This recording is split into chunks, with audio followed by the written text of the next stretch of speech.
सुबह की रोटियां। किचन में माधवी तेजी से काम निपटा रही थी। ड्राइंग रूम में उषा देवी और विनोद जी बैठे चाय पी रहे थे। रजत मोबाइल चला रहा था और समीर ऑफिस जाने के लिए तैयार हो रहा था। माधवी रोटियां सेकते हुए बड़बड़ाती है, हे भगवान, कितनी देर हो गई, बस ये आखिरी रोटी बना लूं फिर भागूं। माधवी, जल्दी से मेरा टिफिन पैक कर दो, मुझे देर हो रही है।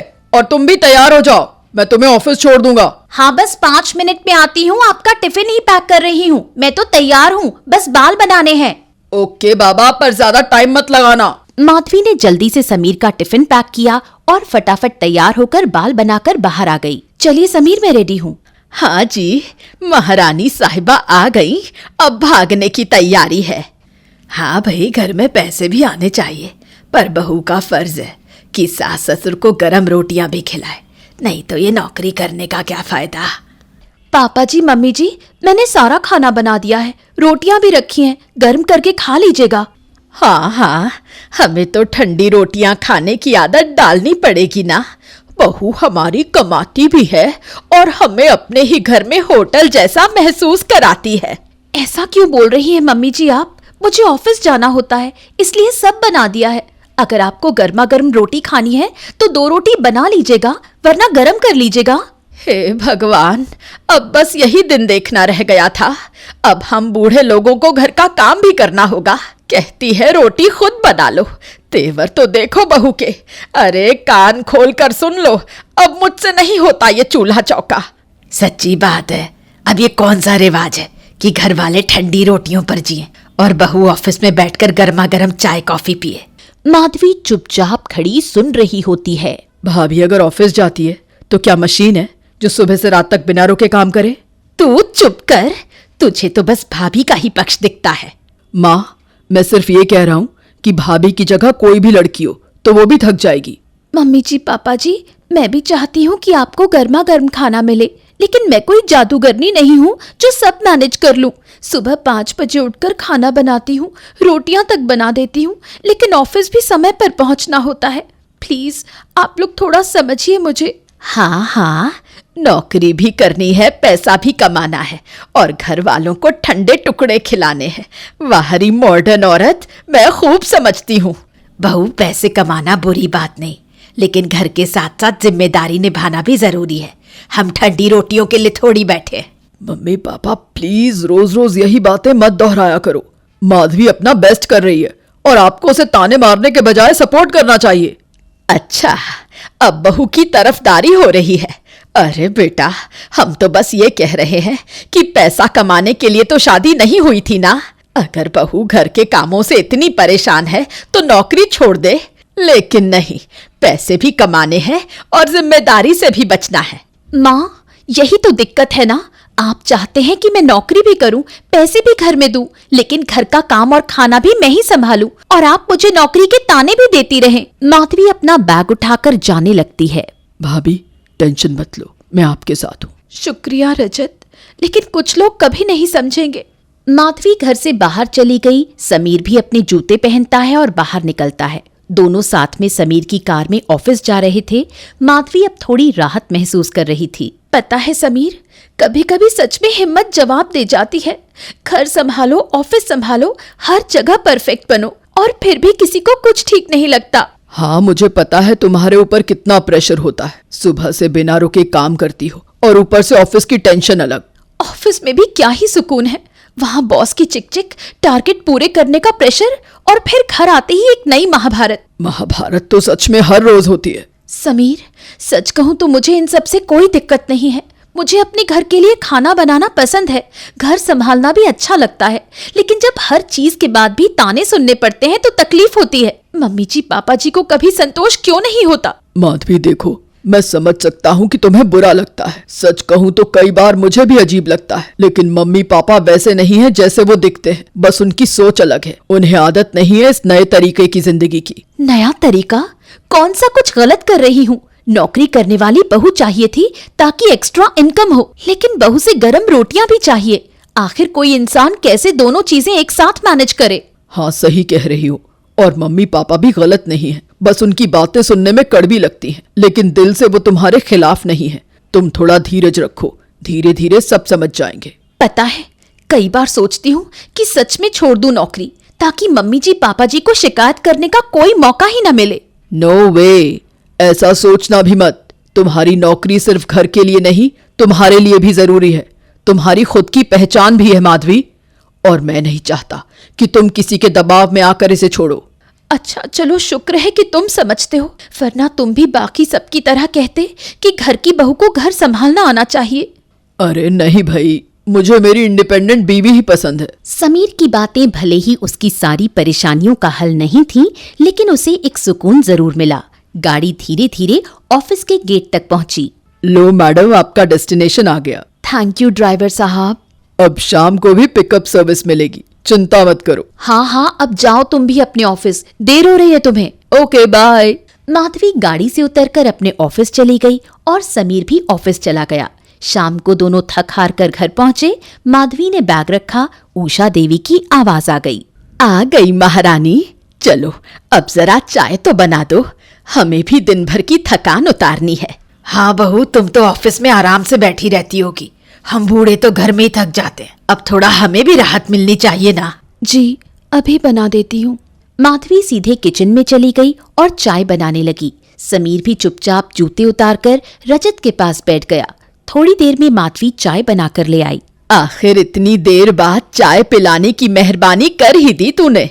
देखो बहू, तुम तो ऑफिस जाती हो, बिजी रहती हो, सुबह की ठंडी रोटियां हमें खानी पड़ती हैं, इसलिए हमने सोचा कि इस घर में एक और बहू आ जानी चाहिए। एक और बहू? हाँ, रजत की शादी करवाने का सोच रहे हैं। अब घर में एक नई बहू आएगी तो कम से कम हमें 2 गरम गरम रोटियां तो मिलेंगी। क्या? मेरी शादी? मेरी शादी की जल्दी क्या है? क्यों रजत, क्या हुआ? अभी तो सुबह शाम भाभी की साइड ले रहा था, अब खुद की शादी की बात आई तो घबराहट हो रही है। अरे भैया, बात वो नहीं है। कोई बहाने नहीं, हमने लड़की भी देख ली है, नेहा। बहुत अच्छी पढ़ी लिखी नौकरी करने वाली, और सबसे बड़ी बात, बहुत सलीकेदार है, घर भी अच्छे से संभाल लेगी। हाँ, और हम चाहते हैं कि वो भी कमाए और साथ में घर भी देखे। ओह, मतलब सैलरी भी चाहिए और गरम रोटियां भी? अरे ये तो नॉर्मल बात है, आजकल की लड़कियां मल्टीटास्किंग होती हैं, जॉब भी कर सकती हैं और घर भी संभाल सकती हैं। हर लड़की तेरी तरह थोड़ी ही होती है। माधवी मन में कहती है, वाह, मतलब मैं घर का पूरा काम करूं, सबकी देखभाल करूं, खाना बनाऊं, इनको कमाकर भी लाकर दूं, पर फिर भी मैं निकम्मी कहलाऊं क्योंकि मैं आप लोगों को गर्म रोटियां बनाकर नहीं खिला सकती। लेकिन मम्मी, इतनी जल्दी शादी का फैसला? बेटा, तेरी शादी की उम्र तो हो गई है और लड़की भी अच्छी मिल रही है, तो देर क्या करें। रविवार को नेहा और उसके घर वाले आ रहे हैं, बात पक्की समझो। अरे यार, ये तो बात पक्की करके ही मानेंगे। ठीक है मम्मी जी, शादी करवा दीजिए, लेकिन जब नेहा भी मेरी तरह ऑफिस और घर दोनों मैनेज करेगी और फिर भी आपको गरम रोटियां चाहिए होंगी, तब देखती हूँ क्या होता है। और तब शायद नेहा यही कहेगी कि मम्मी जी, गरम करनी हो तो माइक्रोवेव में कर लीजिए। अरे बहू, मजाक मत बनाओ, ये घर है, होटल नहीं। घर का खाना गरम और ताज़ा होना चाहिए।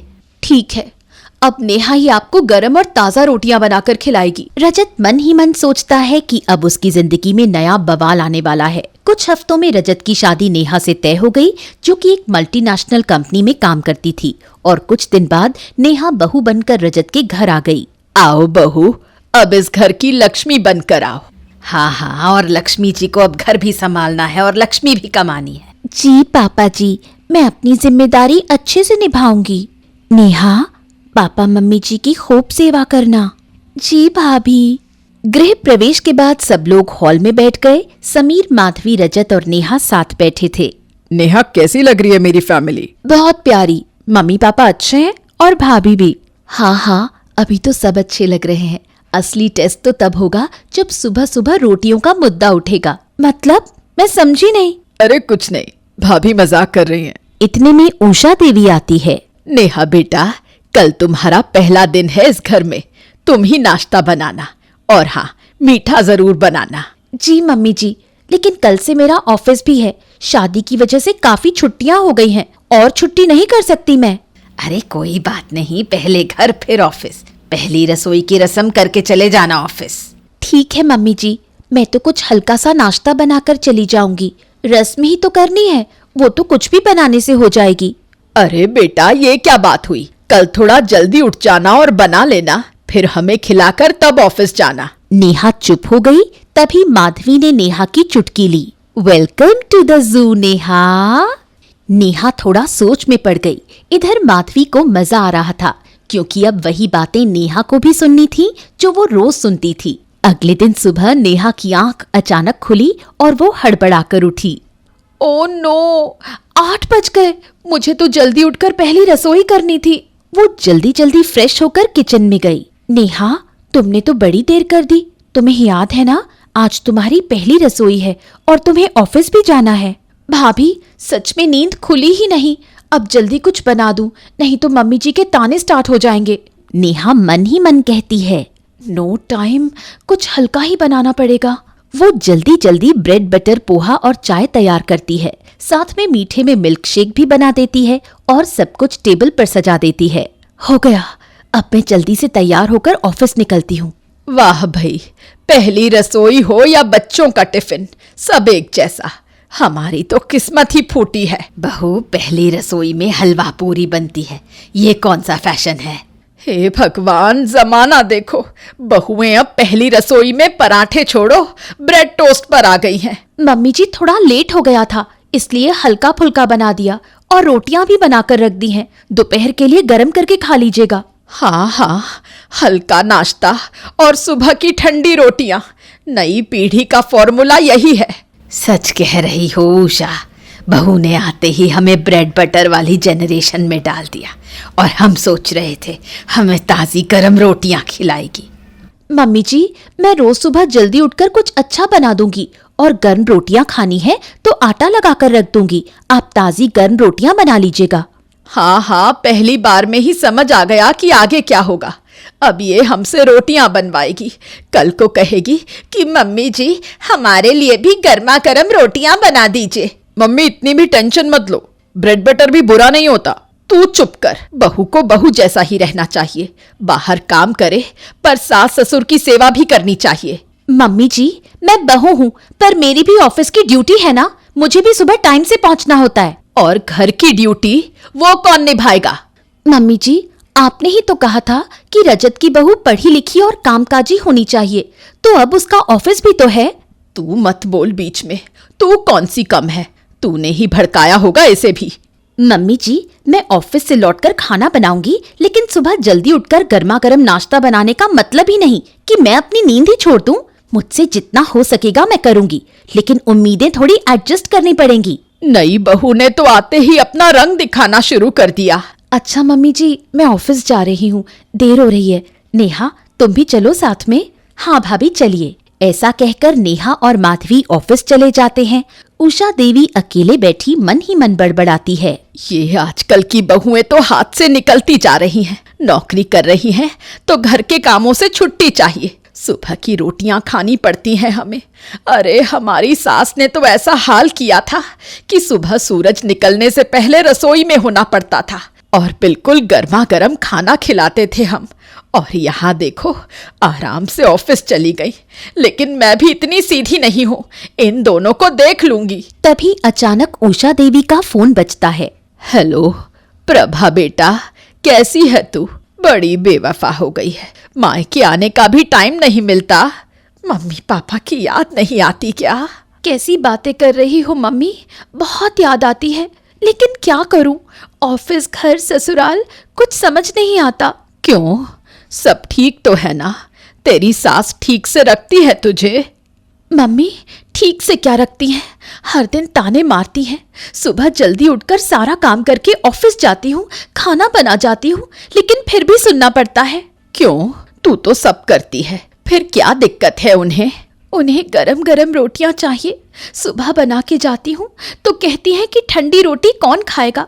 कभी कहती हैं बहू तो कामकाजी है, हमें तो ठंडी दाल ही खानी पड़ेगी।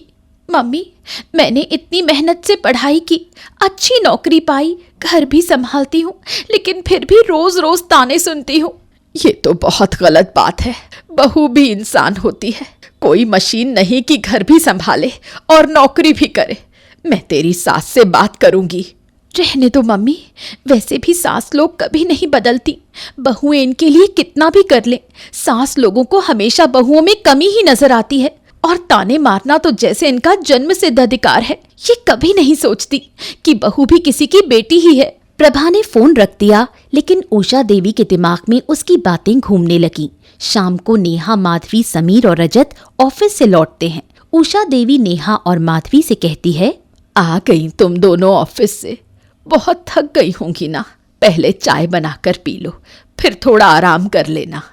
नेहा और माधवी चौंक जाते हैं। उषा देवी का ये रूप उन्होंने पहली बार देखा था। मम्मी जी, आज आपको हमारी थकान का ख्याल कैसे आ गया? लगता है आज कोई चमत्कार हुआ है। हाँ बेटा, चमत्कार ही समझ लो। आज मेरी प्रभा से बात हुई थी और उसने जो कुछ बताया उससे मेरी आंखें खुल गई। मेरी बेटी सुबह जल्दी उठती है, घर का सारा काम करती है, खाना बनाती है और फिर ऑफिस जाती है। लेकिन फिर भी उसे ताने सुनने पड़ते हैं कि गरम रोटियां नहीं बनाती, सास के लिए टाइम नहीं निकालती। और मैं भी यही कर रही थी जो उसकी सास कर रही है। मम्मी जी, हम बहुएं भी आपकी बेटियां ही हैं, बस पहचानने में देर हो गई। हाँ बेटा, गलती मेरी ही थी। मैं भी वही कर रही थी जो मेरी बेटी की सास कर रही थी। मुझसे बहुत बड़ी भूल हो गई। वाह मम्मी, अब सच में चमत्कार हो गया। आप अपनी भूल मान रही हैं। हाँ बेटा, मुझे अपनी गलती का एहसास है और अब मैं इसे सुधारूंगी। बहुएं जब सारा काम करके जा सकती हैं, तो क्या मैं तेरे पापा और अपने लिए रोटियां नहीं बना सकती? लेकिन उससे पहले एक काम करना है। कैसा काम मम्मी? प्रभा की सास से बात करनी है। उषा देवी फोन उठाती हैं और प्रभा की सास को कॉल करती हैं। हाँ बहन जी, कैसे याद किया? बहन जी, मैं आपसे कुछ कहना चाहती हूँ। मेरी बेटी आपकी बहू है और बेटी चाहे बहू बने, लेकिन होती तो बेटी ही है ना। अरे हाँ, लेकिन बहू भी इंसान होती है, उसके भी अपने सपने होते हैं, अपनी इच्छाएं होती हैं। अगर वो ऑफिस जाती है तो इसका मतलब ये नहीं कि वो घर नहीं संभाल रही। मेरी बेटी रोज सुबह उठकर सारा काम करके जाती है, फिर भी उसे गरम रोटी के ताने मिलते हैं। ये गलत बात है। बहुओं के साथ हमें भी थोड़ा एडजस्ट करना चाहिए। हमें बहुओं को समझना चाहिए। बहन जी, शायद आप सही कह रही हैं। मैंने सोचा ही नहीं था कि प्रभा पर इतना बोझ आ रहा है। आगे से मैं ध्यान रखूंगी। आज से प्रभा मेरी बहू नहीं, मेरी बेटी है। उषा देवी संतोष की सांस लेती हैं और फोन काट देती हैं। अब से मेरी बहुएं भी मेरी बेटियां ही रहेंगी। रजत, समीर, नेहा और माधवी एक दूसरे को देखते हैं और मुस्कुरा देते हैं। घर में खुशियां आ जाती हैं।